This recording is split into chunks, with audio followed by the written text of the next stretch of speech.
Good evening, everyone. Welcome to our episode 6 on faith and finance by Oyeleke Ajiboye. Today is episode 6. Last week we concluded episode 5. Episode 5 was on money and you, and we had a subtopic, understanding stewardship. Today we'll be looking at another very important topic we'll be discussing about. It is called faith, F-A-T-E. Before I go into it, disclaimer. Everything I'll be sharing with you here are based on personal opinions, views, and what I've learned over the years. When you listen to it, please do your own due diligence before you run with it. The foundation of our program is on the Word of God. This program is targeted at believers, children of God, people who depend on God for their everyday success in finance and in life. Okay, so it's a faith-based program for business entrepreneurs, whether you are in paid employment, as long as you want to understand more about money, finances, success in the kingdom way. Amen. So today I want to talk about faith, F-A-T-E. F-A-T-E. Before I go into that, I want to tell you the definition of F-A-T-E as seen from an online search I did on Google. It says F-A-T-E, which is faith, is a development of an event outside someone's control. So I've seen people that say that, I am when is faith. Well, I want to ask you, my viewer, is it your faith to be poor? Is it your faith to be stagnant in life? You see, God gives us choices. And our topic is on faith and finance.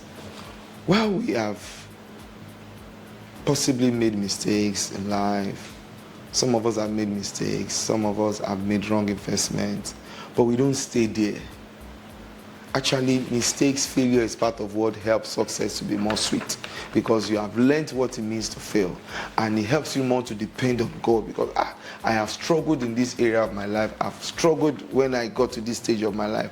Now I understand what it means to be completely dependent on God's help. So faith, as defined by dictionary, the development of an event outside someone's control.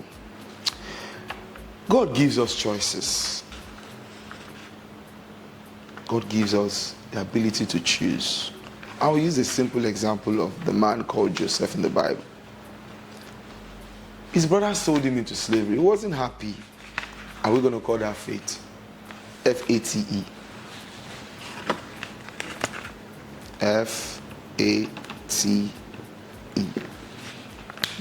His brother sold him into slavery. From the book of Genesis. He could become bitter. He could accept F-A-T-E, that this is what God wants me to be, a slave, and possibly got into the house of Potiphar. And Potiphar's wife saw him as a well-built, handsome young man. So let me lie with you. Let's start committing fornication. And he says, since God has seen that I don't belong to the Israelites, I've been sold into Egyptians. Let me begin to behave. Let me start behaving like the Egyptians. Again, is that faith? No. Our choices in life most times controls the outcome of our lives. The choices we make. If Joseph has decided to lie with the wife of Potiphar, it is possible that we may not hear anything about it. Maybe they will chop off his head the day Potiphar will find out. They won't even throw him into the prison. Faith. There was a story in the Bible too, in the book of Esther, when Esther said to Mordecai, don't worry, if I die, I die. Let me go and fast 3 days without food, without water. All of you go and fast. Anything that happens to me, I will fast and I'll go and meet the king. Do you know the outcome of that event? The person that plotted to kill the Jews, Haman, was hanged on the gallows that he prepared to use to hang Mordecai.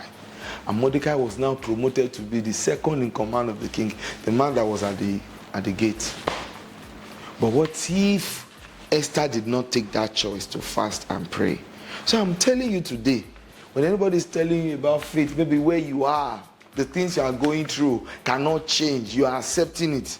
Today, with the help of God, I help you erase it.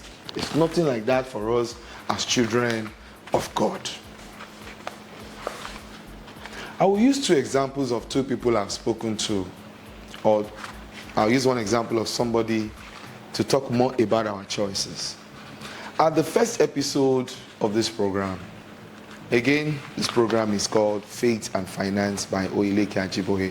Please feel free to drop your comments, like, share, subscribe, so that every time we come on live on this program, you can always get notification. And you can also bless someone. You can also send your questions to or contributions to oyelekeajiboye@gmail.com.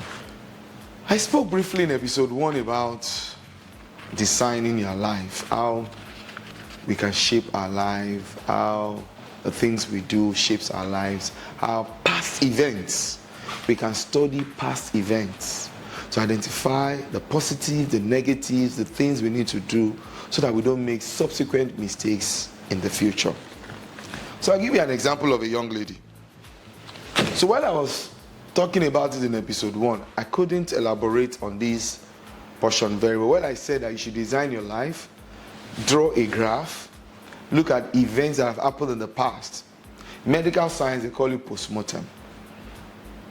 But I defined it as an examination or evaluation to determine the cause of an event. I want to determine and evaluate, why did I fail at this point in my life? Why did I make a mistake at this point in my life? Why did this thing happen to me at this point in my life? That is the essence of that exercise. And we're going to do it together today. So the first thing to do is to look for a sheet of paper. Draw a graph like this. Like this. So the things that happen in your life that are positive, you can just say maybe positive by 1, 2, 3, 4, 5, 6, 7, 8. That means how fantastic those things are. The very good event, let's just say one is very, very good event. Then they begin to progress and the rest like that. Then you have on this side the year or the period. I'll tell you a story of a young lady. There was this lady I met. Did I really meet her? Or I went to speak at an event and then came to meet me and was really sad about how she felt she has wasted her life. Felt bad, felt sad, but I had to counsel her because there's still a lot of years ahead of her. A 26-year-old girl, 26-year-old lady. First in a family of 6. Finished secondary school at 17 years. Intelligent girl. Got to our institution at 18 years. That's where we're going to start from. So when she was 18, 19, 20, 21, 22, 23, 24, 25, 26. Now she's 26 years old. But for her, she couldn't identify where her problem started. But she knew that when she became 19 years, she became pregnant. Meaning that when she was 18 years, her life was, she just got admission here when she was 17, finished secondary school, got admission at 18. That means her life is progressing. She's making progress. At 19 years, she got into year 2 at that institution. Unfortunately, when she was 19, she became pregnant. Her life dropped down to negative. Negative 1, negative 2, 3, 4, 5. When she became pregnant, her parents were disappointed, very, very below average, struggling family, hoping that she would be the role model for the younger ones. She couldn't go home. She decided to stay with people. She was out of school. When she was 19 years, her life came down.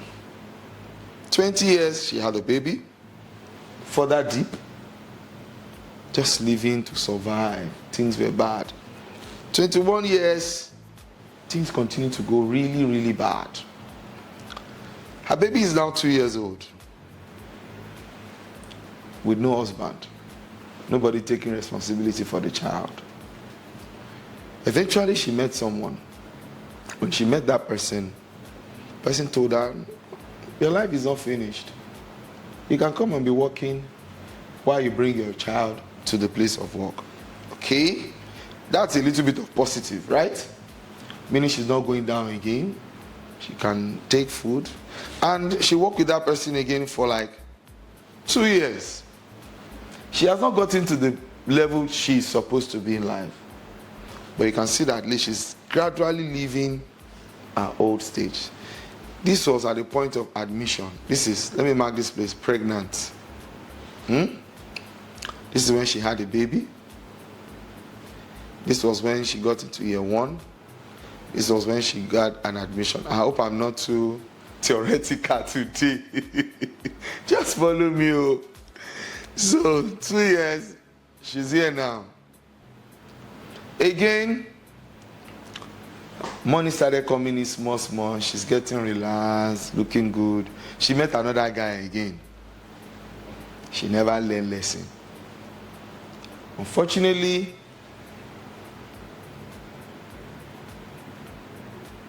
her life came down again. When she met this guy, she left where she was working.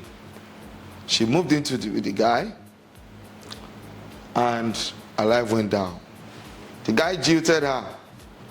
She didn't become pregnant. She eventually found her way back again to the woman that helped her at this point. There was a woman here at this point that helped her. She went back to the woman. The woman was kind to her sister again. So she came up again to this point. And this was when I met her at 26. At the time I met her at 26 years, she was still with this woman. So possibly I could say she was just here, but she has not gotten back to school. Now, I want to look at what happened between this lady's life between 17 years and 26 years. While we are looking at this lady, I want you to look at your own life too, post 20 years. Now, from this lady's life, another event that could have happened, let me show you. Got her admission, year 1, year 2, year 3, her life is still going up, right? Year 4, graduates at 21 years. NYSC, 22 years. 23 years, she gets a job. 24, she works for 2 years. 25, she gets married. Fantastic story. But guess what? See where she is. It should have been the positive, the normal thing. But what changed the course of all these events? Choices. The choice you make. This is why we are talking about faith and finance. Whether you like it or not. Because of the choices this young lady made when she was 19 years. It has affected her finance. It has a huge impact on her faith. Now take for instance, what else do we need to identify from this life? Who were her friends when she was 17 years? Possibly she had friends in school that maybe they were both reading together, serious. She was at home, no negative peer influence. 18 years she got into school. Now when she got into her institution, unfortunately she must have had bad roommates. Roommates that influenced her negatively. A choice. Most of us stayed in some hostels that we had bad friends. I remember my first room I stayed in the University of Lagos when I was in year 2. The guys there were terrible.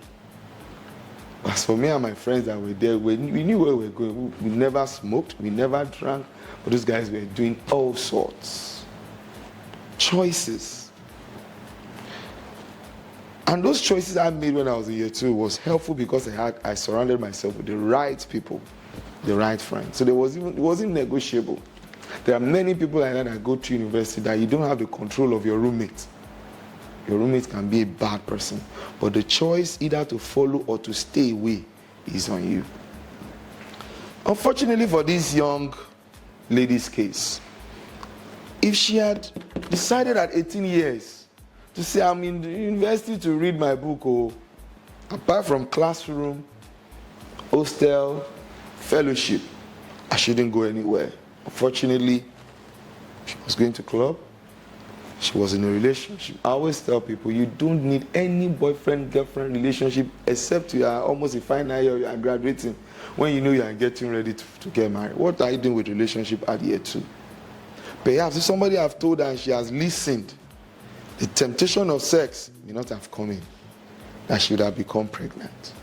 Now, in this whole chart, the main course of her life changed when she became pregnant. Let's assume that she had 2 friends, friend A, B, C at that time. When you are drawing your own plan, you should identify the friends that changed the course of your life negatively. What should you do from them? Run from them. If you look at the friends, if I was this lady, I would ask her, who were the friends you had 17, 18, that you were smart enough to get admission to university at the same time? Those were the friends you should have kept. PQR. The friends that you can identify that in your journey in life, when you were with them, you were making progress. Those are the people you should be around them. They would easily help you to make the right choices. They would assist you. Making the right choice becomes easy. When your friends don't smoke, where do you want to start smoking from? When your friends are concerned about succeeding, excelling, where do you want to start that from? When your friends are concerned about first class, second class upper, finishing strong, serving God, then where will all these vices come from? Unfortunately for this young lady, she fell into the trap of the wrong friends. So in her life now, the first thing she needs to identify, who are the people that led me astray? Who introduced me to the guy that got me pregnant? Is it friend A, friend B, friend C? Identify them. Some of them must even say, oh, commit abortion, blah, blah, blah. Then her life started coming down. You know the funniest thing again, when a man is in trouble, may you not choose your friends when you're in trouble. Because you don't get to find the good friends. It is good that you choose your friends when things are good, when you know you can test them. Do a real test of your friendship with them. Yoruba will say, "Igba iponju la ngbore." When things are hard, I hope I'm correct. Igba iponju la more. When things are hard is when you know your friends. But don't wait till that time before you know your friends. Know your friends now. In fact, I don't let my friends choose me. I choose who I want to be my friends. I choose them intentionally. I choose my friends who will be in my corner. Because I would have seen some traits in them that, okay, when I'm in a serious issue, this person can pray along with me. This person can stand in the gap for me. This person, I can trust him with my family. But if you are in trouble and that is when you are looking for friends, Pekele, Arubo Jegbese, Tani song.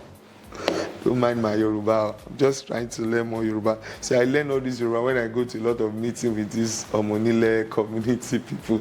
That's why I learn all these proverbs. Okay. So from here now, her life has come down. 2 years down. Possibly she did not find any good person to help her up, to give her advice that, oh, yes, you are pregnant, you can stay in school. Yes, you are pregnant, you can do some things, you can do this, you can just struggle to be in school. Unfortunately, possibly ABC, these 3 friends deserted her. They walked away and she didn't find them again. When she was almost getting to her lowest of her lows, she met a woman. This woman helped her to start going up again. Now, her body is becoming set again. The baby fatness has disappeared. She's beginning to feel like a lady again. Single woman. She fell into the trap of another boyfriend, where she would have just continued her journey with the help of this woman. You know, if she was with this woman now, she may not have lost these 2 years again. Because at the point when she left this woman at this point, her years dipped again. Went with a guy that jilted her out. She was now out of accommodation, out of job, out of money, before she met this woman again and started helping her up. Maybe if she has stayed with this woman, or she has done this exercise, This woman that decided to encourage her, help her, give her a job, give her accommodation, it is possible that the woman can even advise her, okay, it is time for you to go back to school, put your daughter or your son in a boarding house. And she can still go to school at 23 years and finish university at 27 years.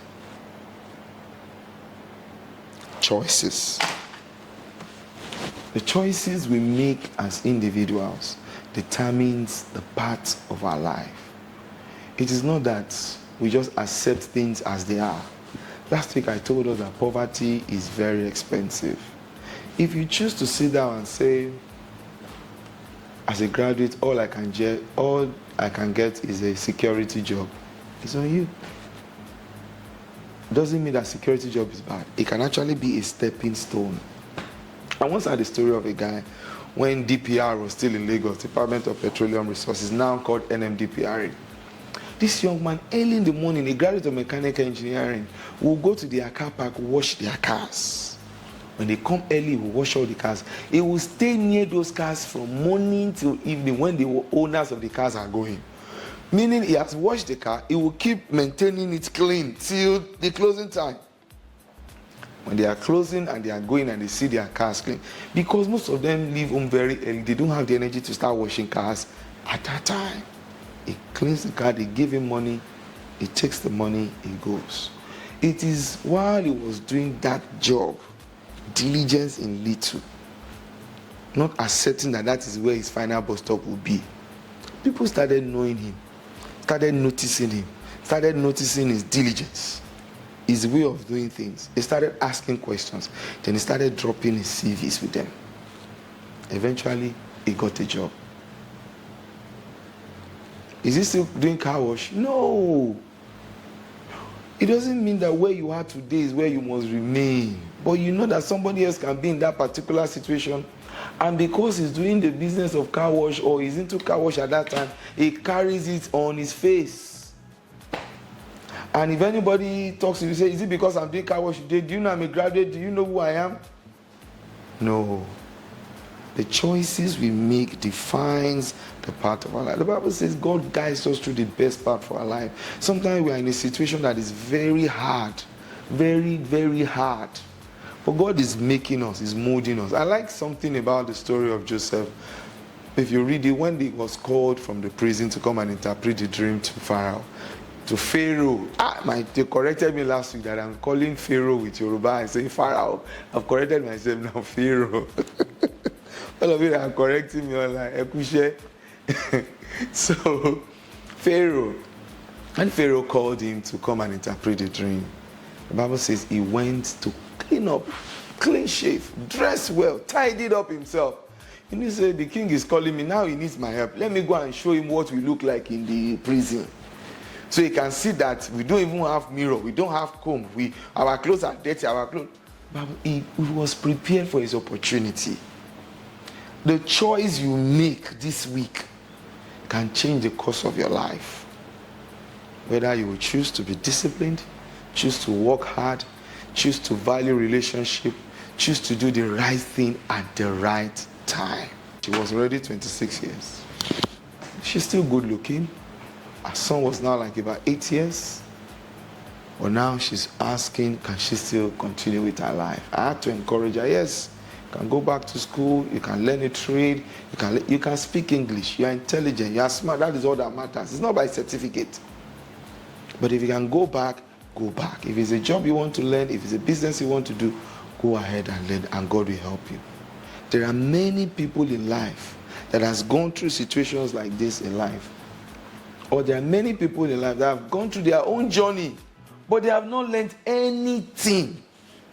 Now, the essence of me drawing this thing is for you to do your own and learn from it.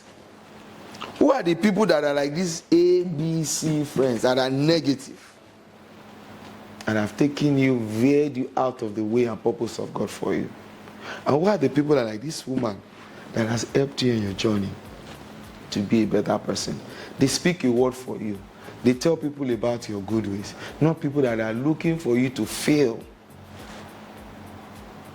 Faith, that's what we are talking about today. F-A-T-E.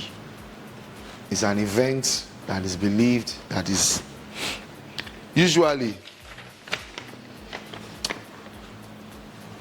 predetermined, unavoidable, a development of an event outside our control. But as a child of God, I don't believe that. My life is in the hands of God. The Bible says my life is hidden in Christ and Christ is hidden in God. It guides me to the best part from my life. The Lord is my shepherd. I shall not want. When God is my shepherd, He will guide me, He will protect me, He will shield me. So don't accept the level you are. Don't settle with that circumstance that has crowded it, has covered your face, and you're like, I can't make it. You can make it too. But one of the things you need to do is this exercise we did. Go back. This is an holistic, sincere exercise. You have to do it with yourself. You are not showing it to anybody. The last 20 years, the last 10 years, do it by year. What significant thing happened in my life? Who were the people that I met? Were the people that I met that had a positive? Who are the ones that I met that brought a negative? Who are the ones that are just there that are like parasites? I'm not even I'm interested in the parasite. But the one that has a great impact of changing the course of your life, whether to positive or to negative. Identify them. I was fortunate to be able to do this and learn this exercise in 2017, I guess. Yes, I think it's 2017. And I've been doing it regularly. Like, I can tell you for sure, I've done it all the way back to my 1992, 1993. So I know all the friends I've met, the people that have had impact to my life, the people that I just need to keep them in my environment. I may not see them for 1 year, for 2 years, but I know that they had a huge impact in my life. And I keep them around. And the ones that I know that, these ones, when I met this man, when I met this woman, when I met this friend, this was my lifestyle. They were not adding to me. They were rather dragging me down. What do? I stay away. Except if I find out they've turned a new leaf. But for my own good, I stay away. So your choices is what matters, not the circumstance. Accepting the situation around you is what is called FATE. Choosing to accept the circumstances around you. But I'm encouraging you through this podcast today not to settle for less. Don't accept the challenges around you as your normal. Challenge it in faith.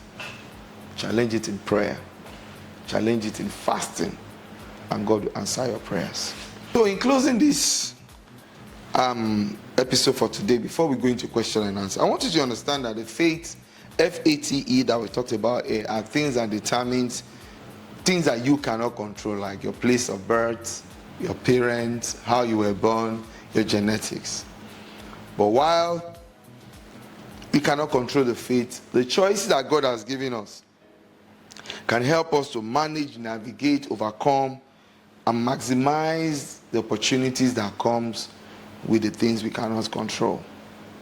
I'll be going to the questions that we've had on our emails, oyelekeajiboye@gmail.com. I'll be answering those questions and attending to them now before we close the show for today. So I have 2 questions today that were sent to us. 2 questions are a little bit tricky because I want to avoid giving a very generalized answer. The first question says, considering the economy and your view of working hard, yes, I said pray hard as if everything depends on prayer. I think that was in episode 2. Work hard as if everything depends on your hard work. What other type of work can one do to earn more? E.g., passive incomes. Well, for somebody that is in a paid employment, there are many opportunities because your time is what defines that opportunity. I remember when I was in a paid employment, I used to lecture weekends. So I work Monday to Friday. Saturday, I was lecturing at Rufus Giwa Polytechnic, one of their satellite centers many years ago on the mainland. So I was teaching there in the 1, in the 2, computer, electronics, and all of that. I needed to earn more income. I was convinced about that myself. So at that time, despite the fact that I had a small company, efficacy engineering, I was in a paid employment. My Saturday was not a waste. I was using it also to go and lecture, and I was being paid per hour. So at the end of the month, they combine all the hours I did throughout the week, and the money comes in handy for something. Yours may not be that, but you must find something that you like doing, that you know that it can comfortably earn you more income. I will not tell you to struggle to save your money and then now go and pass it to somebody that doesn't understand the business, or you go and lose it. Make effort to save money. Take your time to understand a passive business you can put your money into, or you want to start putting your money into stocks. When you want to put your money into buying of shares, you must also take the time to study it. Go on YouTube, learn about it, do your research. So that's what I'm saying. This is a very generic question. If it's a one-on-one, I can advise based on case-to-case studies. There are many ways to earn money. Somebody else that is very good online could actually sit down and be writing a program and be making more money. Somebody else can be filling surveys online. Somebody else can be doing something. So it depends on what you like doing. Where's your passion? Something that you can keep doing without being tired. You can actually use as a secondary way of earning income apart from your 9 to 5. So if you're also someone that you like driving, a very good driver, do you know that every weekend you can be driving? You can just know some dealers that you go and drop vehicles for them in Abeokuta, Ondo State, Benin, drive the car there, take public transport, you earn like 10K, 20K for that day. Bam, you're fine. They also need reliable drivers. So there are many ideas, but it has to be specific to your capacity, what you like doing, and what you know how to do. So I don't just tell you now you can go and drive a car, deliver in Akure, and you are not somewhere that you can drive. Once AC blows on your eyes, you are sleeping, and you want to drive from here to Akure, that is suicide. So it has to be, I can't give you a generic answer to that. It has to be specific, but I want you to first of all understand that anything you want to do outside your 9 to 5 must be something you must be prepared to understand it very well, learn about it, ensure that it doesn't coincide or threaten your 9 to 5. That's your primary source of income. It doesn't wear you out that it will affect your performance on your job. You can even earn more while in the same company where you are earning. If you understand the business very well, you can choose to put in more hours. If they are going to pay you more, you can also do the same thing. So, and it's always easier when you save money and then you put that your money at work by investing it in something. But whatever you want to invest in, make sure you study. I see banks advertising interest rate for savings account, but that's just going to give you small. Once you begin to understand how to actually play the game yourself, whether you buy the shares for some time, you sell it to make up your money back, but you must understand it as much as possible. Yeah. The next question says, you mentioned we should build our capacity. Can there be limitations in building our capacity? I remember that was a question. That was something we talked about. We spoke about at episode 4 when we started Money and You, Understanding Stewardship. In that story, I remember that I mentioned a parable that Jesus gave where he gave 5 talents to some people, 2 to one to another person. And God gave every one of us talent based on our capacities, and God gave every one of us talents based on our capacities and abilities. So for you, and I'm telling you to build capacity, you can look at me today, look at Jiboye, I'm standing before a camera, I'm doing a live show. It didn't start today. So uncomfortable, I kept on dragging my wife into the background. The second one, I had to bring her on the program. Now, I don't need to bring her, I can just start. I'm building confidence, I'm building strength in doing it. So there's nothing that you cannot learn. That's where I'm going to.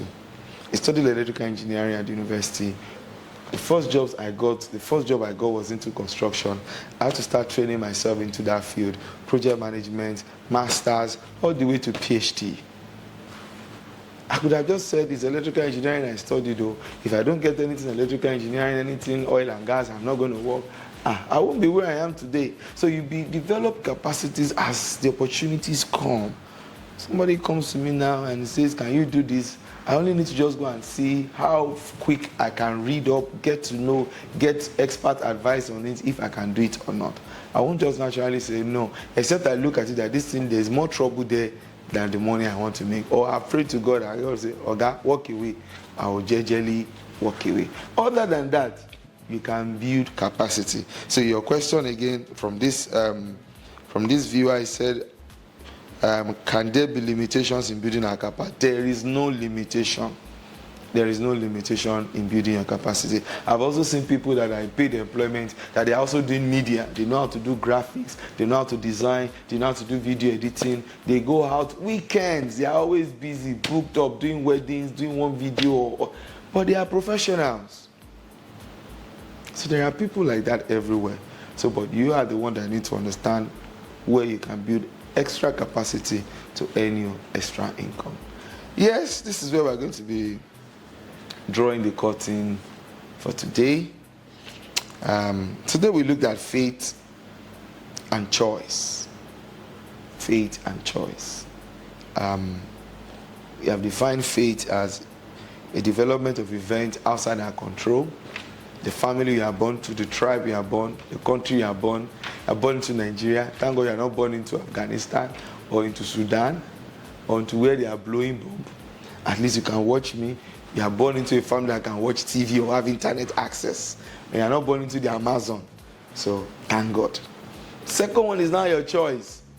Now that you have been born into a family or born into the country of Nigeria, what are the choices ahead of you? What are the things you would do with the advantage of being born into this country? What are the things you need to play around to be a better person based on the things you cannot control? Do not accept your situation where you are now as your final boss. Trust in God. Don't lean on your own understanding, and God will help you. See you again next week. This program comes up every Sunday, 7 p.m. We do the live premiere on YouTube, 7 p.m. every Sunday. Please send your questions to oyeleke@gmail.com. Please like, subscribe, share it. You never can know who needs to hear what we are discussing here. Honestly, I'm looking for people who will join me on this program. So I've gotten 2 people already. I'm just trying to work out the time they'll be coming in. So if you are also having experiences, things you want to share, the floor is open. We just want to add value to everybody. It's becoming tiring for only me. So you that are watching me, to come and share your experience. Let people learn from it. I see a lot of teenagers, youth watching it now. I'm very grateful. Their parents playing it with them. So please, somebody else needs to learn from the wealth of knowledge that God has blessed you with. God bless you. God bless us. Have a wonderful week. Thank you.